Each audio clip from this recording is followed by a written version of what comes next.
The Interstellar Combat Theory Institute occupied a space station that hung in the void like a pretentious chandelier, all gleaming metal and unnecessary architectural flourishes. Somebody had decided that higher education needed to look intimidating. And by the stars, they had succeeded. The station housed approximately 12,000 students from across 73 different species, all convinced they were the apex of their respective evolutionary trees. Most of them were wrong, but nobody had bothered to tell them yet. The ICTI, as it was called by people too busy to pronounce all those syllables, specialized in teaching warfare theory to the children of politicians, military officers, and the obscenely wealthy. It was the kind of institution where you learned to command fleets before you learned humility, where tactical genius was praised but common sense was apparently optional. The curriculum covered everything from siege warfare to space combat, from hand-to-hand techniques to strategic planetary invasion. All theoretical, of course. The institute prided itself on producing thinkers, not fighters, which was a polite way of saying most of these students could not punch their way out of a paper bag if their lives depended on it. The station operated on a galactic standard schedule that satisfied absolutely nobody. The Metherians complained it did not align with their 17-hour circadian rhythm. The Vex complained about everything on principle. The humans just drank more coffee and pretended they were fine. They were not fine. Nobody was fine, but this was education, and suffering built character, or something equally philosophical. Today's particular venue of learning was Advanced Combat Simulation Theory, a class that somehow managed to be both incredibly dangerous and mind-numbingly boring. The classroom itself was a circular amphitheater with seats arranged in concentric rings around a central arena floor. The arena could project holographic scenarios, simulate various planetary conditions, and allegedly even replicate the exact atmospheric composition of any registered world. Whether it actually did this or just made things smell weird was up for debate. Professor Kilrathnon, a Vexian with too many arms and not enough patience, stood at the instructor's podium reviewing his notes. Vexians resembled what would happen if an octopus decided to go to the gym and then got really into personal grooming. 6 arms, chromatophore skin that shifted colors based on mood, and an unfortunate tendency toward condescension. Kilrathnon was currently a mottled purple, which meant he was already irritated and class had not even started yet. The students filtered in with the enthusiasm of people attending their own funeral. There were Kralix warriors, naturally, because where else would they be? The Kralix were 7-foot-tall reptilian humanoids who had built their entire culture around being terrifying. Scales like armor plating, claws that could rend steel, and egos that could not fit through standard doorways. They wore their arrogance like a second skin, which was impressive considering their first skin was already pretty impressive. A cluster of Metherian students occupied the upper left section, their insectoid bodies clicking and chittering as they communicated in their ultrasonic language. Metherians were the intellectuals of the galaxy, at least according to Metherians. 4 arms, compound eyes, and an insufferable habit of explaining things nobody asked about. The Yulnari delegates sat together in their environmental suits, their gaseous forms swirling inside the containment fields. They had not figured out how to look intimidating yet, but they were working on it. Mostly they just looked like angry clouds, which was probably intentional. And then there were the humans, 3 of them in a class of 45. A statistical anomaly and a political statement all wrapped into one. Humans had only joined the galactic community 70 years ago, which in galactic terms was approximately 5 minutes ago. Most species still viewed them as the new neighbors who had not learned the rules yet. Amusing in small doses, potentially dangerous in large ones. and absolutely not to be taken seriously in academic or military contexts. The first human student was Marcus Webb, a broad-shouldered young man who spent most of class looking mildly confused but determined. He sat in the middle section, taking notes on a data pad and occasionally frowning at things he did not understand, which was most things. The second was Dmitry Volkov, tall and lanky, who had mastered the art of looking attentive while thinking about lunch. He occupied a seat near the back, his legs stretched out in a posture that suggested he might start napping at any moment. The third human sat alone in the lower right section, and nobody knew quite what to make of her. She was neither tall nor short, neither bulky nor slight. Brown hair pulled back in a practical ponytail, dark eyes that tracked everything but engaged with nothing, and a resting expression that could generously be called unimpressed. She dressed in the standard institute jumpsuit like everyone else, but somehow managed to make it look less like a uniform and more like something she wore because regulations required it, not because she cared. Her name was on the roster naturally, but the narration was not going to use it. Call it artistic choice. Call it maintaining mystery. Call it whatever helped you sleep at night. The point was, she existed in a state of deliberate anonymity, the kind of person who could disappear in a crowd of 3. The other students had stopped trying to befriend her after the first week. She answered questions in monosyllables, participated in group projects with mechanical efficiency, and otherwise gave the impression of someone tolerating an inconvenience. The general consensus was that she was either incredibly shy or incredibly boring. The general consensus was, as general consensuses often are, completely wrong. Professor Kilrathnon's skin shifted to an authoritative blue as he called the class to order. 6 arms gestured simultaneously, which was excessive but effective. Today, we examine theoretical applications of close-quarters combat in multi-species engagement scenarios, he announced, his voice carrying the particular tone of someone who had given this lecture 16 times and was tired of it. You will note that physical confrontation represents the final failure of strategic thinking. Only primitives resort to personal combat when tactical options remain available. Several Kralik students shifted in their seats. Their species worshipped combat prowess, and hearing it described as primitive failure did not sit well. But they kept quiet, mostly because Kilrathnon had tenure and a reputation for failing students who annoyed him. However, the professor continued, understanding physical combat theory remains essential. You must know your enemy's capabilities, limitations, and psychological weaknesses. This knowledge informs strategy at every level. He tapped a control, and the central arena flickered to life with holographic displays. Diagrams of various species' anatomies rotated slowly, highlighting vulnerable points and natural weapons. It was educational and vaguely disturbing, like a medical textbook written by someone who enjoyed their work too much. Consider the Kralik's physiology. Kilrathnon gestured at a rotating hologram. Superior strength, natural weapons, redundant organ systems. In theoretical close combat, they possess considerable advantages against most species.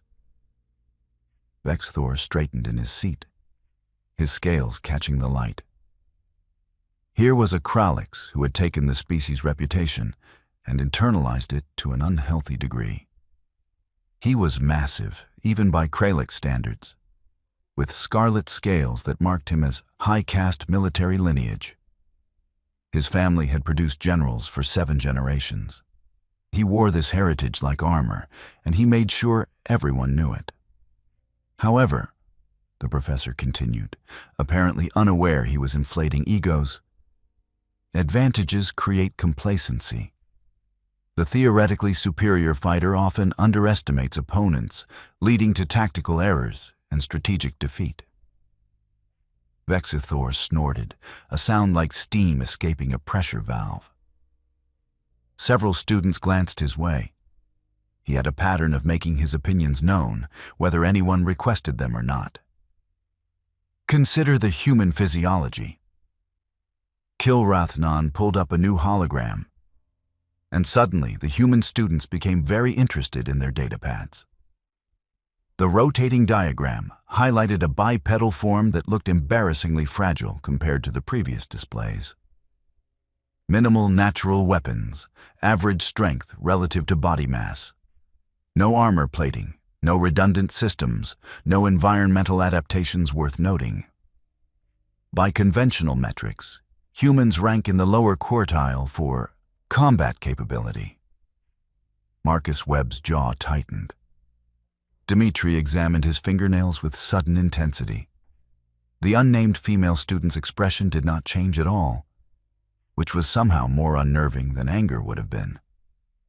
Yet humans possess unusual psychological characteristics, the professor continued. Persistence, hunting instincts, disproportionate aggression responses, an unfortunate tendency to attack problems directly rather than strategically. These factors create unpredictability in theoretical models. Unpredictable failure, Vexithor interjected, his voice carrying across the amphitheater. Professor, with respect, calling humans unpredictable is generous. They are simply reckless. Desperation tactics from a species that evolved without proper advantages. A few students laughed. Most looked uncomfortable. The Metharians clicked disapprovingly, but Metharians always clicked disapprovingly about something.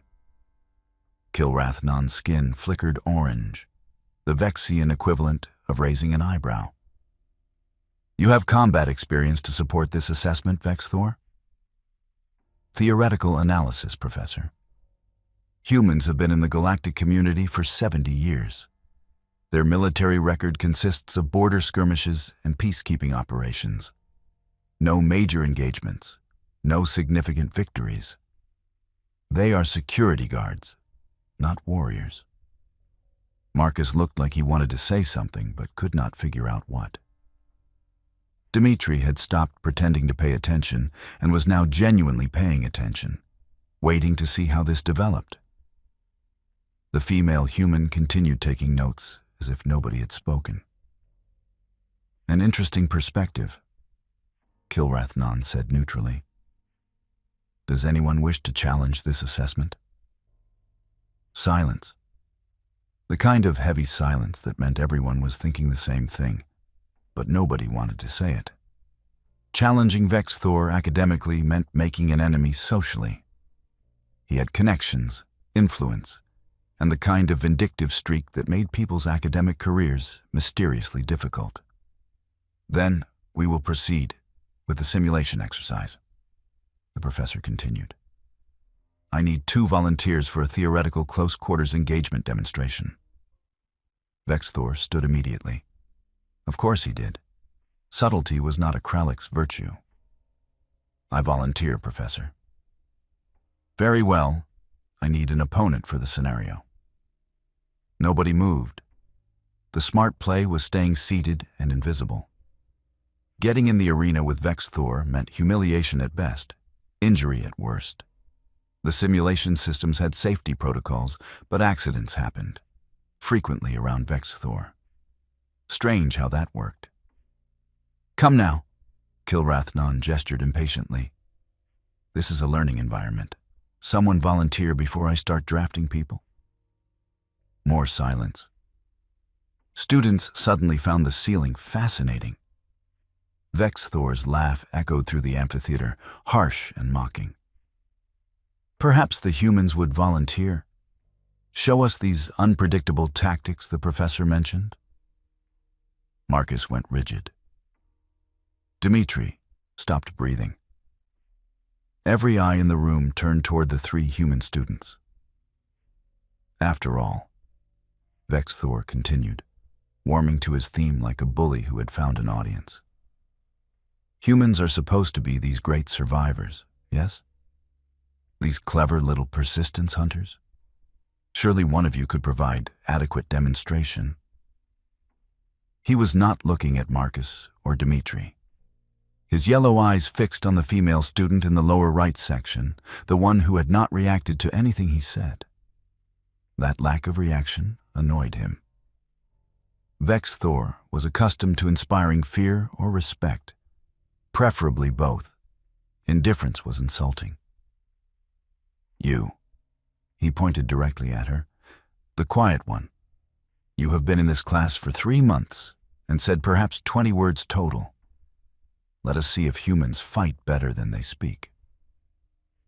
Professor Kilrathnon's skin went gray, which meant this had gone off script, and he was not happy about it.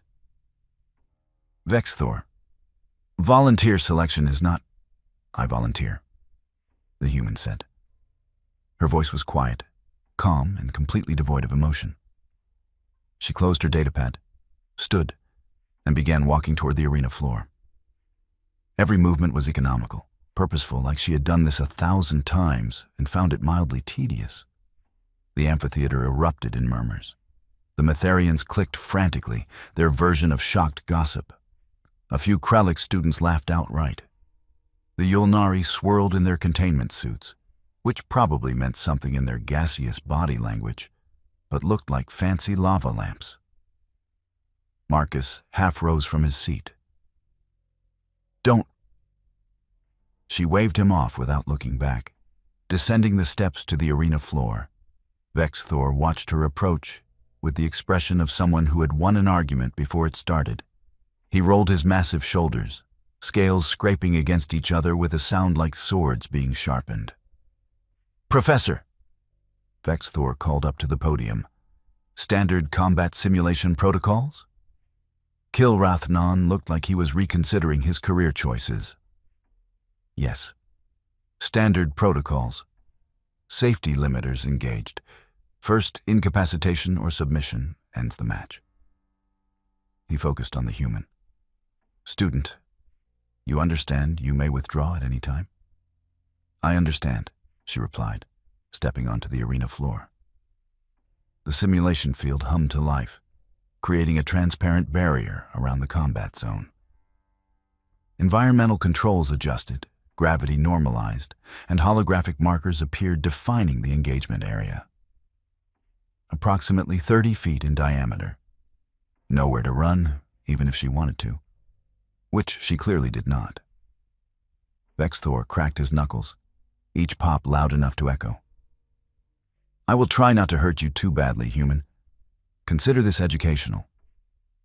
She said nothing, just stood there, arms loose at her sides, weight balanced, watching him with those dark, unimpressed eyes. Safety protocols active, Kilrathnon announced with resignation. Combatants ready. Begin. Vex Thor did not rush. He was a bully, not an idiot. He circled slowly, letting her see his size advantage, his natural weapons, the scales that would turn any punch she threw. Psychological warfare before the physical kind. Let the fear build. Let her realize she had made a terrible mistake. The human turned slowly, keeping him in front of her, maintaining distance.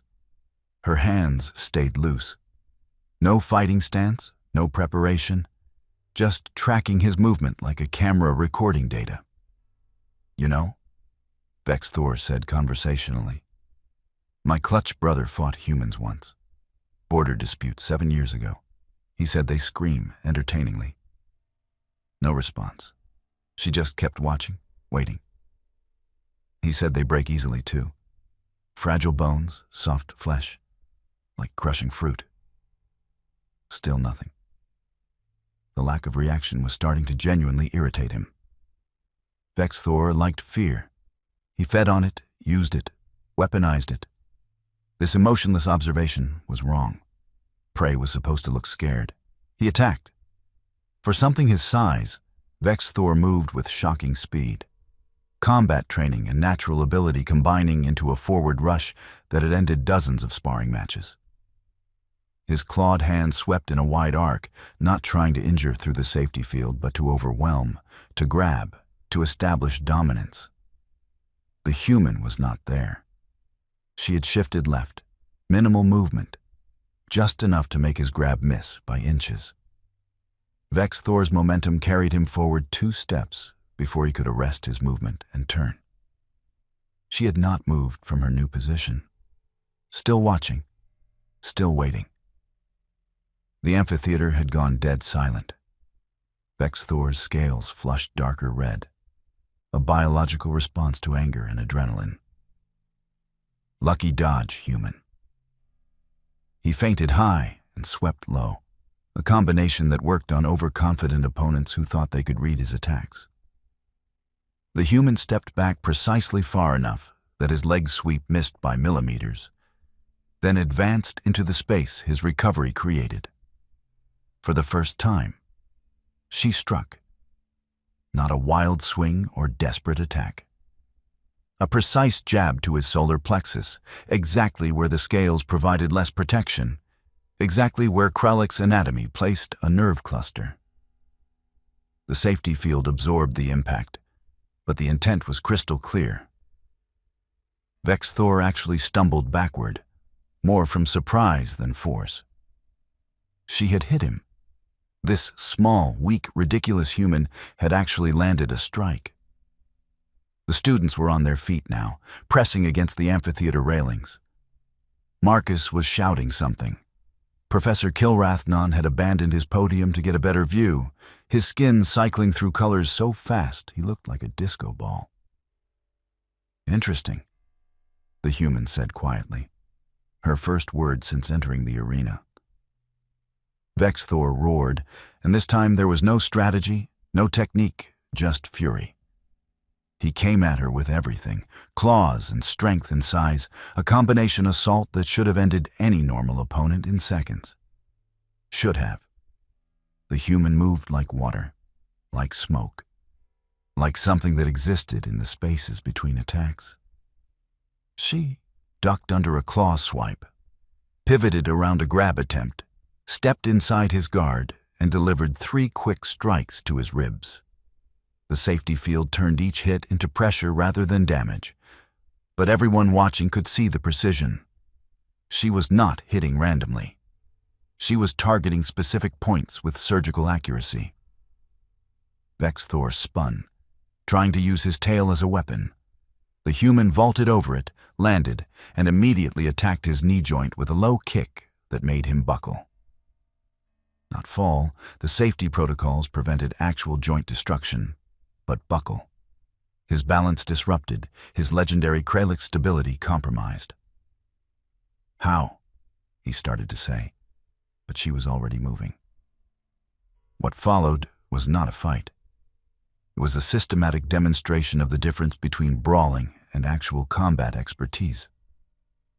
Every attack Vex Thor launched, she had an answer for.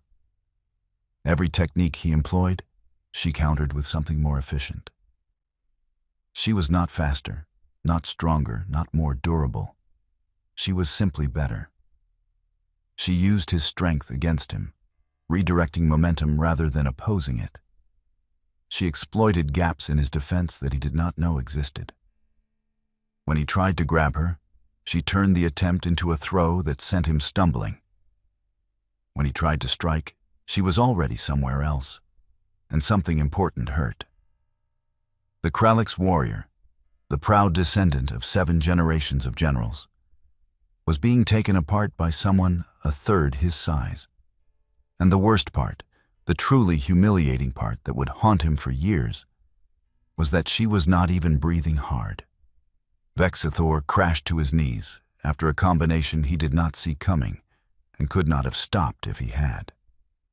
The human had swept his legs, controlled his fall, and placed him in a submission hold that was simultaneously gentle and absolutely inescapable. One arm locked, his neck positioned so any movement would trigger the safety field's automatic shutdown. "Submit," she said quietly, her voice barely carrying beyond the arena. Vex Thor struggled. Pride would not let him quit. His scales flushed through a dozen colors, rage and humiliation mixing into something toxic. "Submit," she repeated, applying fractional pressure. Or I will continue, and you will still submit, but with less dignity. The arena, the amphitheater, possibly the entire station, held its breath. I submit, Vex Thor choked out, the words like broken glass in his throat. The safety field chimed and powered down. The human released him immediately, stood, and walked back to her starting position without a backward glance. Vex Thor remained on his knees, staring at the floor, his world comprehensively shattered. Professor Kilrathnon's skin had settled on a stunned silver. Match concluded, he managed to say. Winner by submission. The amphitheater exploded, students shouting, demanding explanations, placing retroactive bets they swore they had made before the match. The Metharians were clicking so frantically, they sounded like malfunctioning machinery. Several Yulnari had apparently become so agitated, their containment suits were fogging up. Marcus and Dimitri looked like someone had just explained a magic trick and made it less comprehensible. They knew their fellow human student was quiet. But this was something else entirely. The unnamed human walked calmly back to her seat, collected her datapad, and sat down. Her expression had not changed. She might have just finished a mild workout rather than systematically dismantling the class bully in front of 45 witnesses. Vex Thor eventually stood, his movements mechanical, and left the arena. He did not return to his seat. He walked straight out of the classroom, and if his scales were glistening suspiciously, well, everyone had the decency to pretend they did not notice. Professor Kilrathnon cleared his throat multiple times before the class settled enough for him to speak. That was, he began, stopped, reconsidered, educational. His skin flickered through several colors before settling on contemplative blue. Multiple lessons were demonstrated. First, physical advantages mean nothing without technical skill. Second, underestimating opponents based on species prejudice leads to strategic failure. Third, he looked directly at the human student. Some individuals possess capabilities that transcend typical species parameters. She was taking notes again, like he was lecturing about agricultural irrigation systems. Perhaps, one of the Metharian students clicked, her translator rendering it into galactic standard. We should know the human's background? This was not typical performance. Kilrathnon hesitated, then gestured to his datapad, accessing the student files. His skin went pale purple, the Vexian equivalent of raised eyebrows. The student's file indicates, he said slowly, prior military service, human military, Special Operations Command, combat instructor certification, 3 years deployed in hostile engagement zones before attending the institute. The amphitheater went silent again, but this time it was the silence of comprehension dawning and embarrassment settling in. She is here, the professor continued, on a military scholarship to study strategic theory. Her entrance examination scores placed her in the 97th percentile for tactical analysis. Marcus turned in his seat to stare at his fellow human. She did not look up from her notes. So, when Vex Thor called her unpredictable, Dimitri said slowly, she was actually extremely predictable to anyone who bothered checking her qualifications, Kilrathnon finished. Yes. Several students suddenly became very interested in their datapads, frantically pulling up the class roster and student files they should have reviewed 3 months ago. The information had been available the entire time. They simply had not cared enough to look. The human student raised her hand, which was so unusual that several people gasped. Yes? The professor said cautiously. May I be dismissed? I have another class in 20 minutes. Kilrathanon's skin flickered with what might have been amusement. Dismissed. The rest of you, remain seated. We have much to discuss about assumptions, intelligence gathering, and why reading your opponent's background should precede engagement. The human stood, gathered her materials, and walked toward the exit. Every eye tracked her movement. As she reached the door, Marcus called out, "Hey, wait!" She paused, turned slightly. "That was incredible," he said. "Where did you learn to fight like that?" She considered the question for a moment, her expression unchanging. "Practice," she said simply, and left. The door closed behind her with a soft hiss. The class sat in stunned silence for approximately 5 seconds before erupting into excited conversation. Theories were exchanged, replays were demanded, and several students were frantically messaging friends in other classes about what they had just witnessed. Professor Kilrathanon let them chatter for a moment before calling order. His skin had settled into an amused green. "Let this be your lesson," he announced. "In warfare, in strategy, in any form of conflict, your enemy is not what you assume they are. They are what they demonstrate themselves to be. Species stereotypes, cultural biases, comfortable prejudices, these are weaknesses in your tactical analysis." He pulled up the holographic display again, showing the recording of the match. "Watch this again. Study it. The human student demonstrated textbook defensive counterfighting. She wasted no movement, employed superior technique over superior strength, and maintained emotional control throughout. These are not species traits. These are professional military traits." The replay showed the human dodging, striking, controlling space and momentum. What had looked like supernatural ability in real time now revealed itself as simply excellent training meeting inadequate opposition.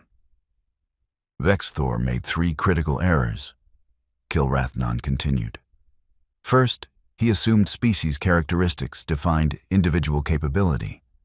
Second, he initiated conflict without reconnaissance. Third, he let pride override tactical assessment. These mistakes cost him a sparring match. In real combat, they cost lives."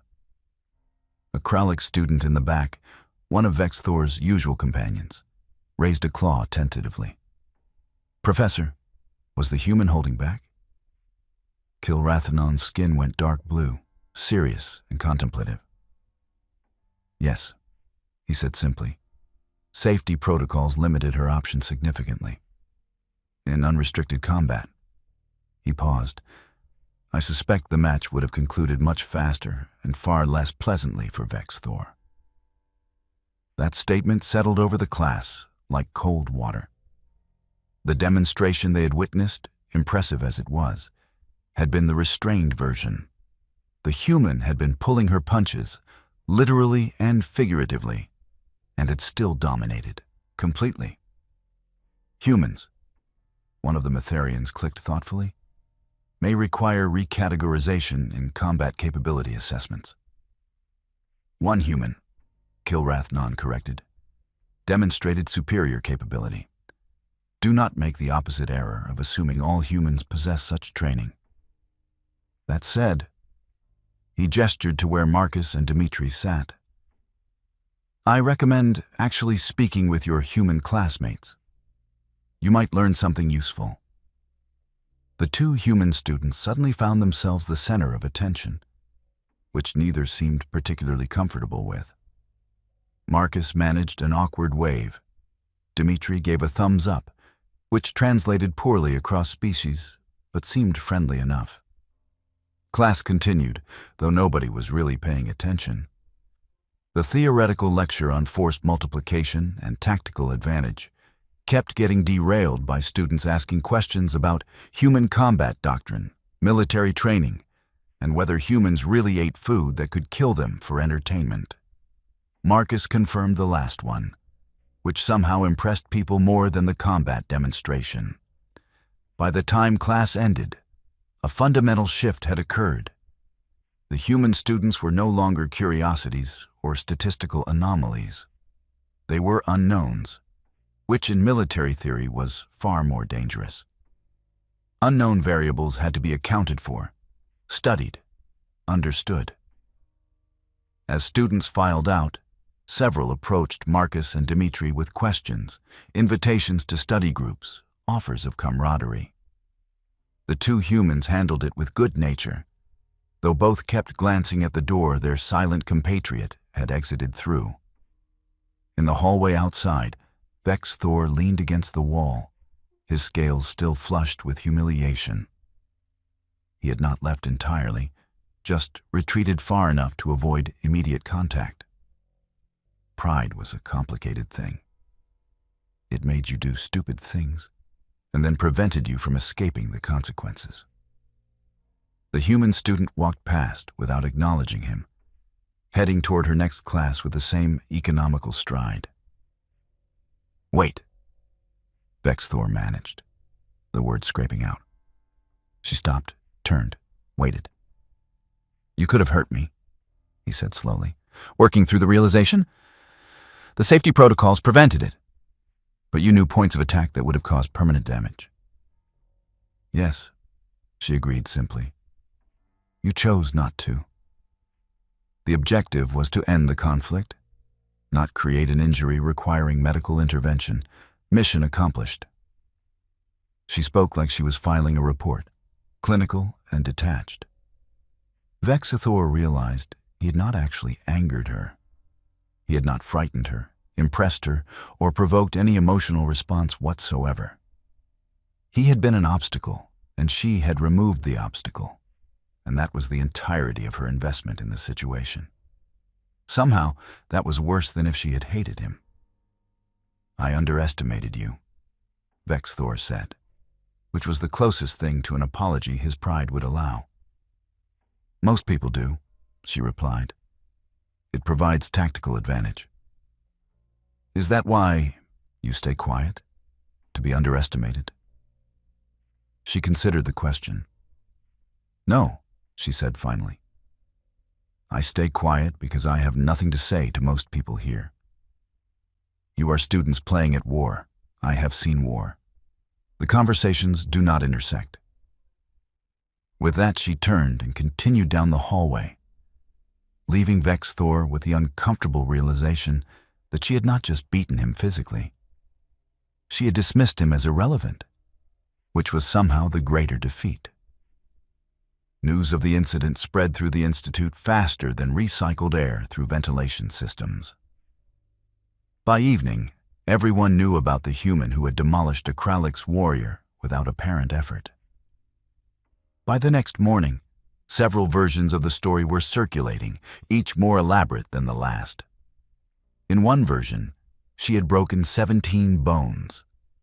In another, she had moved so fast the cameras could not track her. In a particularly creative iteration, she had apparently fought blindfolded while reciting poetry. The truth was impressive enough without embellishment.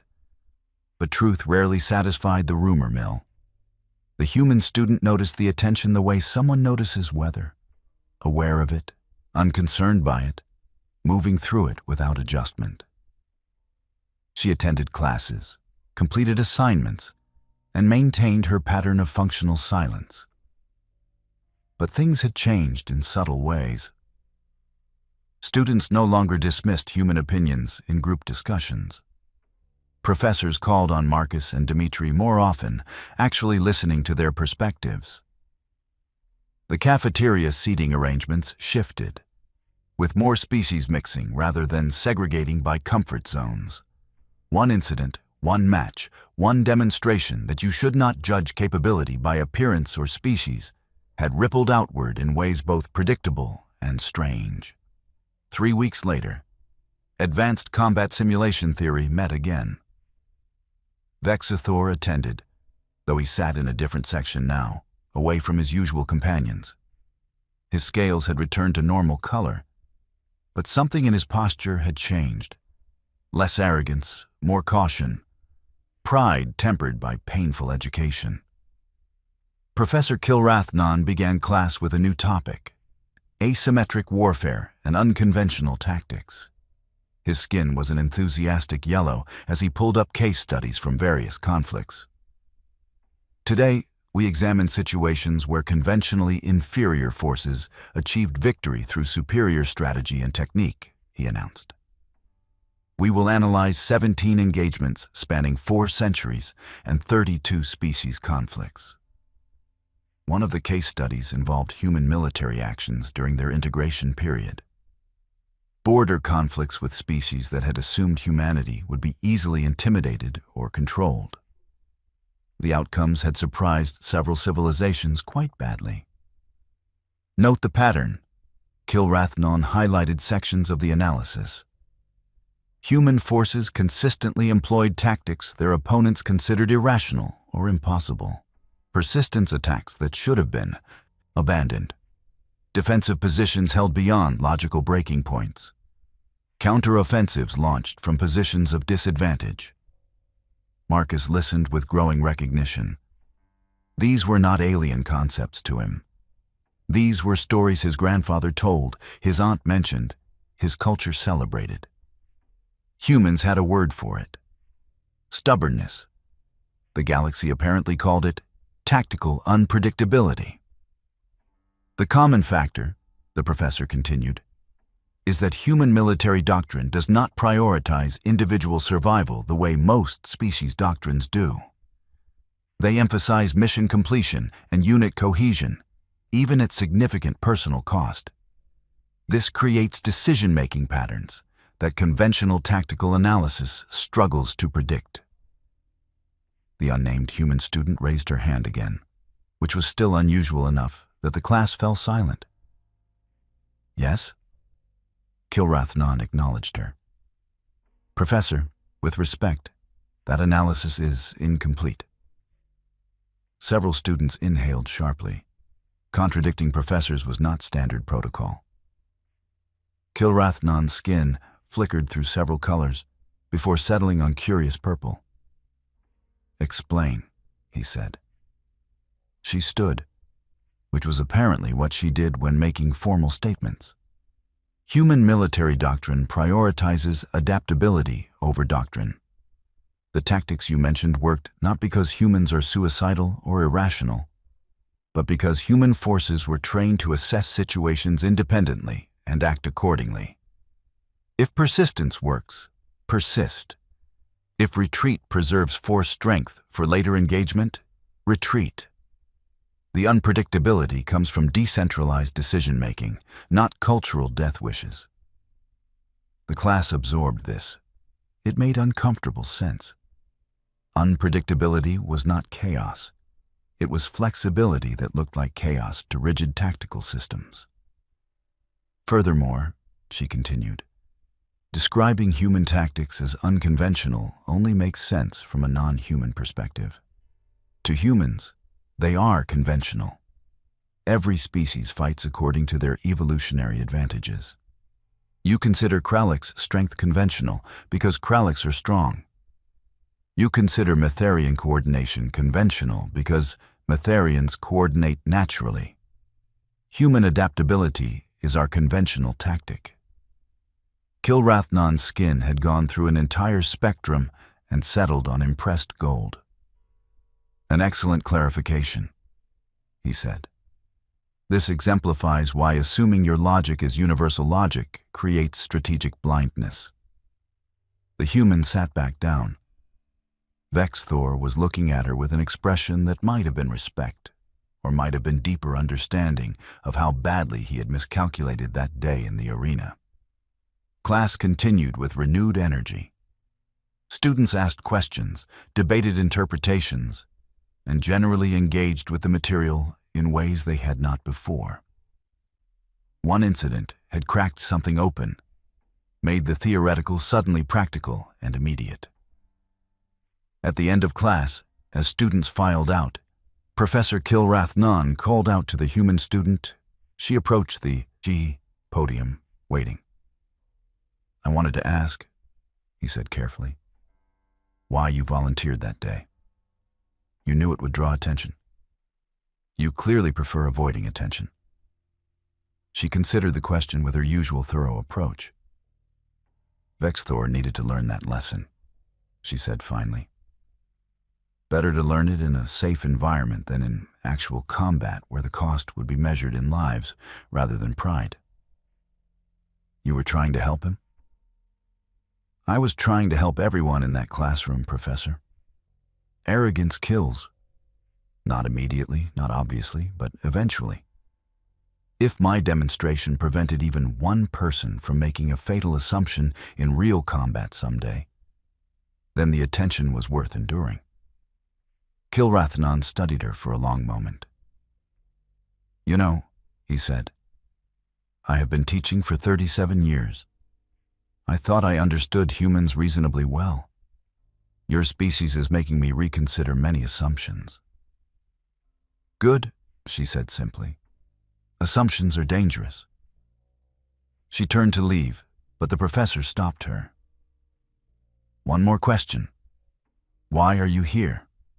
With your background, you could be commanding units, training special forces, doing field work. Why study theory at an academic institution? The human's expression shifted slightly, the first hint of something beyond neutral observation. Because wars end, Professor. Combat skills atrophy in peace, but strategic thinking serves forever. I am learning to think at scales beyond individual engagement. When the next conflict comes, and it will, I will be ready to operate at levels that matter. She left, and Kilrathnon stood alone in the empty amphitheater, his skin cycling through thoughtful colors. 3 months of having that student in his class, and he had not truly seen her until she chose to be visible. The semester continued. The incident did not fade, but transformed into institutional legend.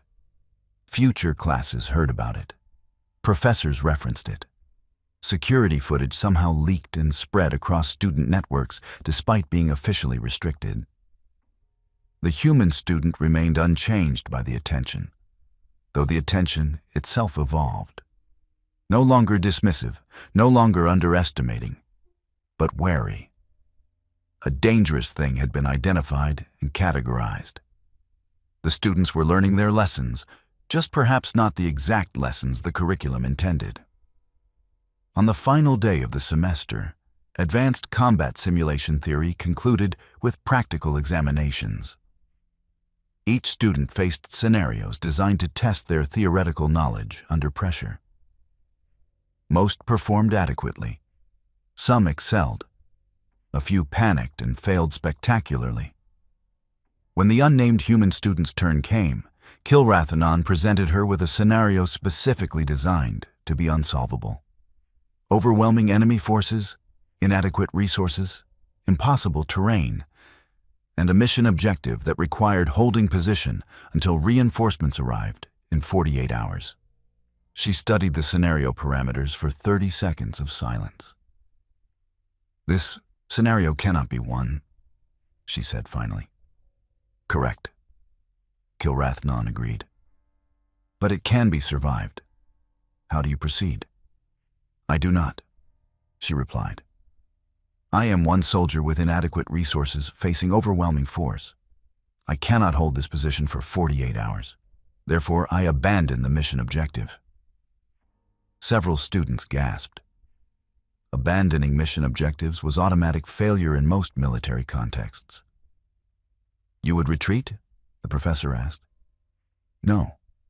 I would recognize that the mission parameters are based on faulty intelligence or impossible expectations. I would conduct strategic retreat, preserve my force strength, and report that the situation requires reassessment. Dying to defend a position that will fall regardless serves no tactical purpose. She looked directly at Kilrathnon. You designed this scenario to test whether I would choose hopeless combat over survival. But that is a false choice. The real test is recognizing when mission parameters must be challenged rather than followed. The professor's skin went brilliant gold. Correct, he said quietly. You are the first student in 5 years to refuse the scenario rather than attempt the impossible. He marked something on his datapad. Perfect score. Class dismissed. As the students filed out for the last time that semester, conversations buzzed with energy. Finals were over. Freedom beckoned. Summer assignments loomed in the distant future, too far to worry about. Marcus caught up with the human student in the hallway. "Hey," he said, "a bunch of us are getting together tonight. Celebration thing. You should come." She looked at him with those dark, analytical eyes. "Why?" "Because you are classmates? Because we survived the semester? Because you are honestly kind of terrifying and I want to stay on your good side?" The corner of her mouth twitched. It might have been a smile. It might have been a muscle spasm. Hard to tell. "I will consider it," she said, which was the closest thing to acceptance Marcus was likely to get. She walked away down the corridor, her stride unchanged, her presence somehow larger than her physical form. Behind her, the Institute continued its operations, training the next generation of tactical thinkers and strategic commanders. But something had shifted, subtle as orbital drift, but just as inevitable. The humans were no longer novelties. They were variables, unknown quantities that required actual assessment rather than casual dismissal. In his quarters, Vex Thor reviewed footage of their match for the 100th time, studying each movement, analyzing each decision. His pride had recovered, transmuted into something more useful. He would not underestimate opponents again. He would not assume advantages guaranteed victory. He had learned his lesson. It had cost him humiliation, but lessons purchased with pride rather than blood were bargains. The Interstellar Combat Theory Institute hung in the void, gleaming and pretentious, training the privileged, children of powerful families. Most would graduate and become adequate officers, bureaucrats, and advisors. Some would remember that day in advanced combat simulation theory, when assumptions shattered against reality. And one quiet human would continue studying, preparing, thinking at scales that transcended individual combat. When the next conflict came, she would be ready. The galaxy would do well to remember that unpredictability and weakness were not synonyms, that small and dangerous often overlapped, that the quiet ones were sometimes quiet because they had nothing to prove. Vexithor had picked a fight that day. He thought he was testing a weak opponent. He had actually been educated by a professional. The galaxy was still learning that distinction. Slowly, painfully, one humiliating lesson at a time.